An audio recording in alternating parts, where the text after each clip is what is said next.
আসসালামু আলাইকুম বন্ধুগণ, কেমন আছেন সবাই? আশা করি সবাই ভালো আছেন আল্লাহর রহমতে। আমিও আল্লাহর রহমতে এবং আপনাদের দোয়ায় ভালো আছি। আপনারাও আশা করি আল্লাহর রহমতে এবং আমিও আমার শ্রোতাদের জন্য, আমিও যারা আমার কথা শুনছেন, যারা আমল করার চেষ্টা করছেন বা এখনও করেননি, শুধু শুনছেন, তাদের জন্য দোয়া করব, যাতে তারা যদি এই কোরআনের মধ্যে যে শিক্ষা আল্লাহ তালা আমাদের দিয়েছেন সেই শিক্ষা নিতে পারি এবং এই শিক্ষা নিয়ে আমরা আমাদের জীবনটাকে আল্লাহ তালার প্রিয় বান্দাদের তালিকায় নাম লেখাতে পারি এবং কিয়ামতের মাঠে যখন হিসাব কিতাব হয়ে যাবে তখন যেন আমরা সেই জান্নাতীদের পাশে কোনো এক পাশে যদি আমরা জান্নাতীদের পাশে বসতে পারি। এটাই আপনাদের জন্য আমি দোয়া করব, আপনারাও করবেন, যাতে আমিও জান্নাতের মধ্যে কোনো এক কোনায় বসে থেকে আল্লাহকে দেখতে পারি। এটাই আপনাদের কাছে আমার চাওয়া, আপনাদের কাছে আমার জন্য দোয়া আমি চাইব। তো যাই হোক, আলোচনা আজকে হবে সূরা আল মুজাম্মিল। সূরা আল মুজাম্মিল কোরআনের সূরা আল মুজাম্মিল। এর মানে হচ্ছে আল্লাহ তালা সূরা আল মুজাম্মিল টাইটেল দিয়ে আল্লাহ তালা বলছেন যে বস্ত্র আচ্ছাদনকারী।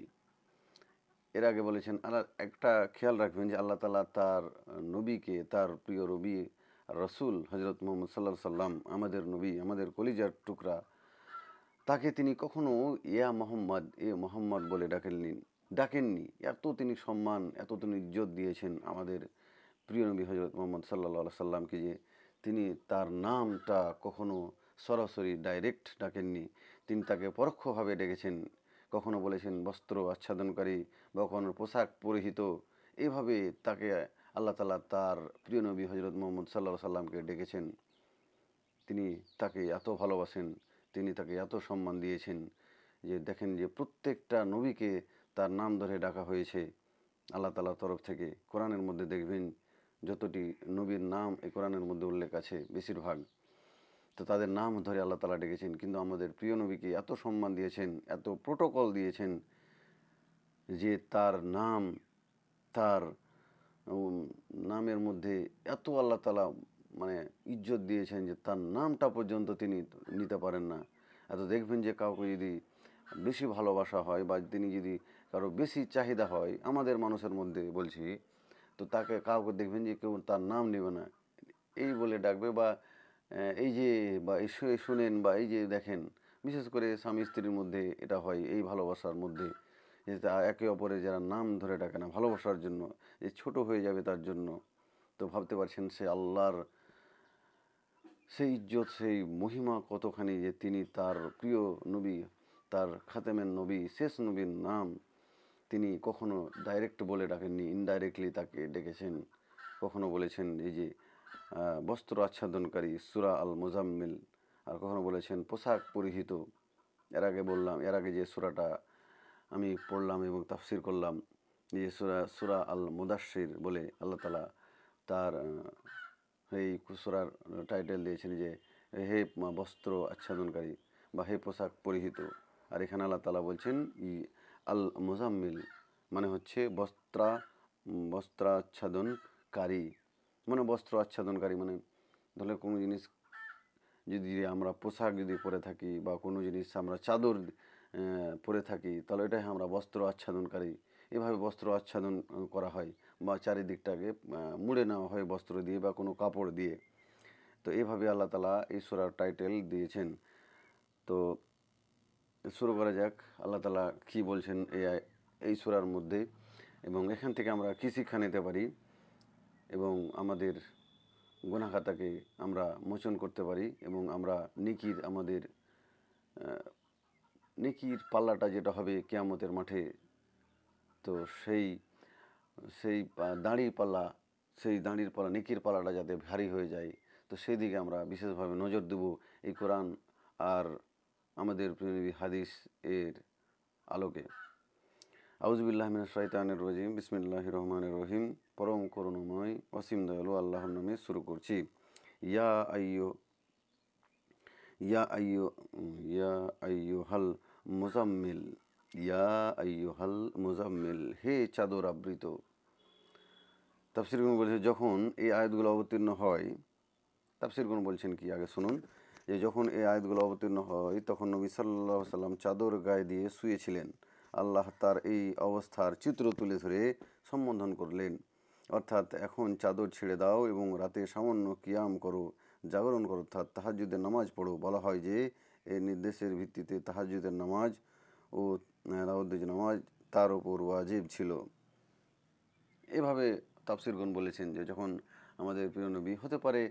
আর একটা কথা মাথায় রাখবেন যে চাদর কখন পরে মানুষ, যখন কেউ ভয় পেয়ে যাবে দেখবেন, বা কেউ যদি রাত্রের মধ্যে যদি ঠান্ডা লেগে যায়।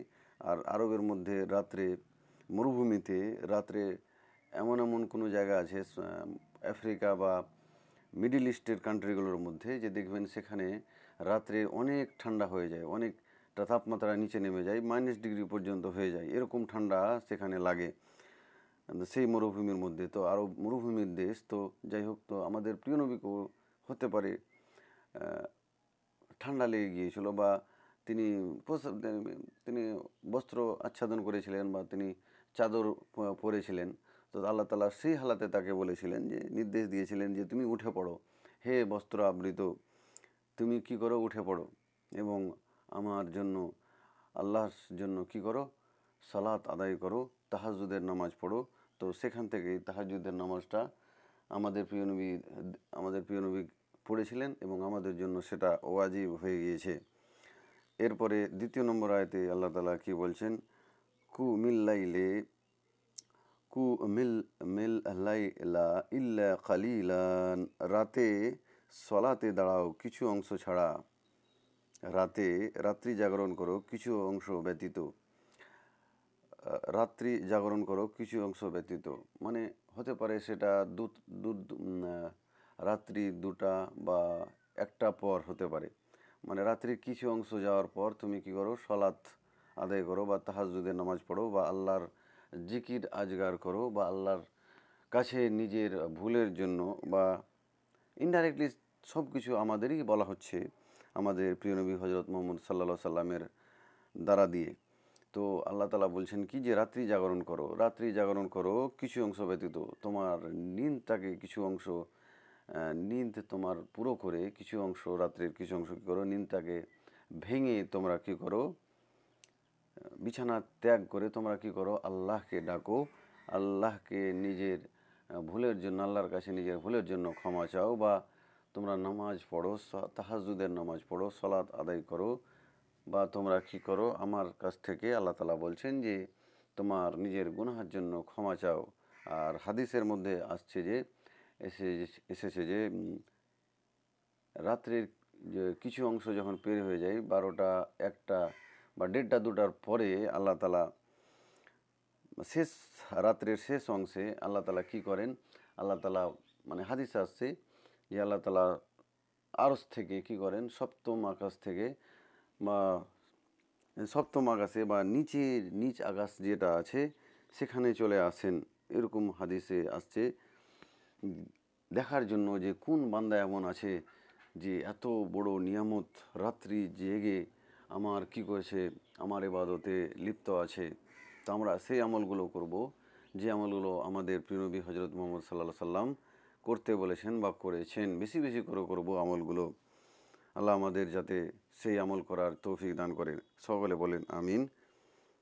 এরপরে 3 নম্বর আয়াতে আল্লাহ তাআলা বলছেন, নিসফাহু আউইফ আওইন কুস নিসফাহু আওইন কুস মিনহু কালিলান, রাতের অর্ধেক কিংবা তার চেয়ে কিছুটা কম, অর্ধরাত্রি কিংবা তার চাইতে অল্প। অর্ধরাত্রি যেটা আমি বললাম যে অর্ধরাত্রি পের হয়ে, মানে সেটা 1টা 2টা পরে হবে, সেই রাত্রিটা সে যখন প্রত্যেক মানুষ যখন ওই রাত্রি 1টা 2টার পর আর যখন তার চোখ, মানুষের যদি কেউ জেগে থাকে, জাগ্রত থাকে, তার আর চোখটা তখন আর থেমে থাকে না, তখন সেই নিদ্রা, গভীর নিদ্রায় মানুষ শুয়ে থাকে, তখন সেই রাত্রিতেই আল্লাহ তাআলা বলছেন, তো সেই রাত্রিতে তোমরা কি করো, উঠে পড়ো এবং সালাত আদায় করো, তাহাজ্জুদের নামাজ পড়ো।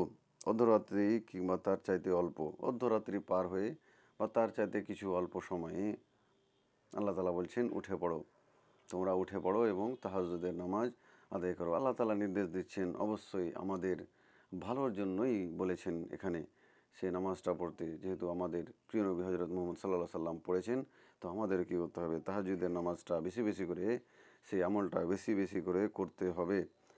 এরপরে 4 নম্বর আয়াতে আল্লাহ তাআলা বলছেন,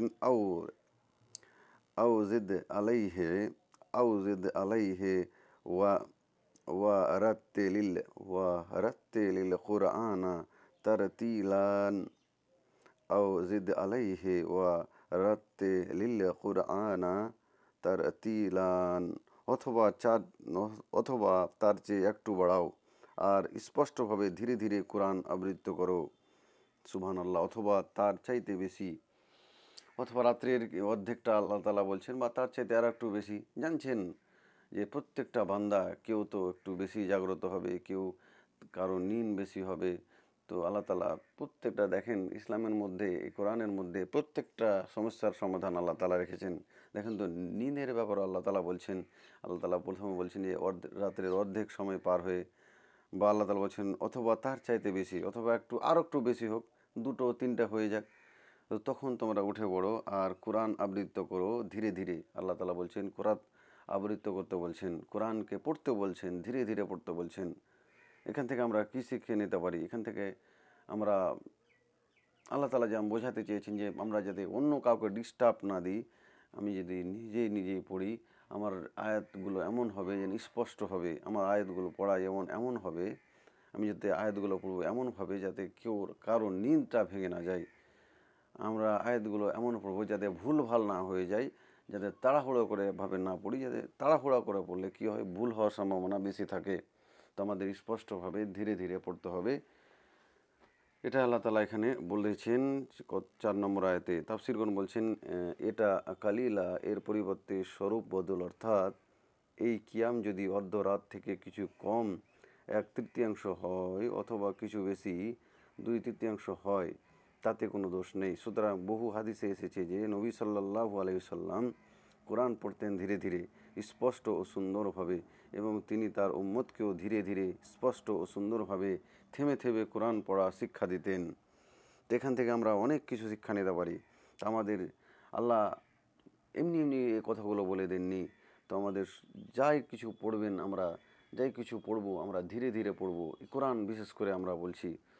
আর প্রত্যেকটা মানুষ, আর চেঁচিয়ে কথা বলা তো জানোয়ারের অভ্যাস। তা আল্লাহ তাআলা আমাদের নির্দেশ দিচ্ছেন এখানে যে আমরা কোরআন পড়বো, ধীরে ধীরে পড়বো, স্পষ্টভাবে পড়বো, যাতে অন্যরা বুঝতে পারে বা অন্যদের ডিস্টার্ব না হয়, অন্যদের অসুবিধা না হয়। এখানে আল্লাহ তাআলা এটাই বোঝাতে চেয়েছেন যে অর্ধরাত্রের কিছু পের হয়ে, বা রাত্রের আরও কিছুটা অংশ পের হয়ে, অর্ধেকের থেকে আরও একটু বেশি, বা হতে পারে রাত্রিটাকে 4 ভাগ করেন, তো 2 ভাগ বাদ দিয়ে দেন, তো 1 ভাগ রাত্রিটা নিন, তো তখন আপনাকে উঠতে হবে। আল্লাহ তাআলা এখানে সেটাই বলেছেন। আর কোরআনকে পড়তে হবে ধীরে ধীরে। এখানে সব কিছু আমাদের ধীরে ধীরে স্পষ্টভাবে বলতে হবে, যাতে করে ভুল হওয়ার সম্ভাবনা কম থাকে, আর যাতে করে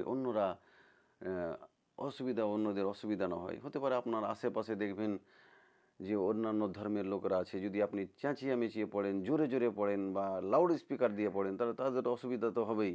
আর আল্লাহ তাআলা ওই জন্য এখানে বলেছেন যে প্রত্যেক জিনিস পড়েন, আপনি কোরআনের সূরা পড়েন, বা যাই কিছু আপনি পড়ুন, বলুন, যাতে অন্যের অসুবিধা না হয়। আর আপনি যেগুলো পড়ছেন, আপনি যেগুলো শিখাচ্ছেন বা শিখছেন, ওগুলোতে ভুল না হয়, এটাই আল্লাহ তাআলা আমাদের এখানে নির্দেশ দিয়েছেন। আল্লাহ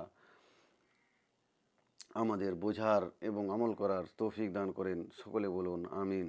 আমরা অবশ্যই যাই কিছু বলবো, পড়বো, শিখবো, ধীরে ধীরে নিজের মধ্যেই রাখবো সেটাকে, অন্যরা যাতে ডিস্টার্ব না হয়ে যায়, অন্যদের অসুবিধা না হয়ে যায়, সেটাই আল্লাহ তাআলা যেন আমাদের এখানে শিক্ষা দিয়ে গেলেন।